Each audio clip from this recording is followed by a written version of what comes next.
আজ গ্যাটারিংয়ে এসে এত বড় সমস্যা হবে সেটা আমি আগে জানলে আসতাম। ডেলি ব্লগ ডে 55 নম্বরের ভিডিওটা ভোর 4টের সময় শুরু হয়েছিল, কারণ আমাকে যেহেতু মার্কেটে যেতে হবে সেহেতু ঘুম থেকে উঠে পুরো রেডি, বাইক রেডি করে নিয়েছি, যেহেতু ঠান্ডা কম সেহেতু হেলমেট নিয়ে চললাম মার্কেট। এরপরেই দোকানে আসা মাত্রই দোকান রেডি করে দিয়েছি, কারণ আজকে আমার হাতে সময়টা খুবই কম, কারণ দোকান সাজিয়ে রেডি করে দিয়ে আমাকে যেতে হবে ক্যাটারিংয়ে। সত্যি কথা বলছি, এখন টানা কিছুদিন ক্যাটারিং হতেই। তখন সময় প্রায় 11টা, চলে এসে বাড়ি এসে দুটো মুড়ি খেয়ে নিচ্ছি, যেহেতু ক্যাটারিংয়ে যাবো সেখানে খেতে পাবো কি পাবো না জানি না, তার জন্য বাড়ির থেকে একটু মুড়ি খেয়েই বেরিয়ে। তখন সময় প্রায় 11:30, চলো এবার যাওয়া যাক ক্যাটারিং দিতে। বেরিয়ে পড়েছি, আর এখানে যে দেখছো এদেরও বাড়ি হওয়ার জন্য গর্ত খুলে রয়েছে, আর এখানে এসে দেখি এখনো কোনো রান্নার আয়োজনই হয়নি।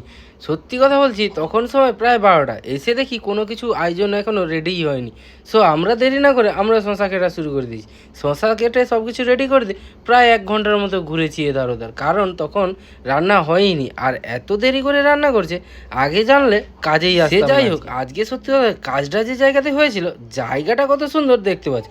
যেহেতু আমি গ্রামে থাকি বস, গ্রামের ঐতিহ্যটাই আলাদা। সে যাই হোক, এটা যেহেতু অন্নপ্রাশনের ক্যাটারিং ছিল সেহেতু অনেক রকম ঠাকুর পূজা হয়েছে, যেমন এই কালী ঠাকুরটা দেখতে পাচ্ছ কত ভয়ঙ্কর। কাজকর্ম শেষ করে বসে পড়লাম খাওয়ার জন্য। এই যে খাবারটা দেখছো, এই খাওয়ার মেনুতেই আজকের খাবারটা খেয়েছিলাম।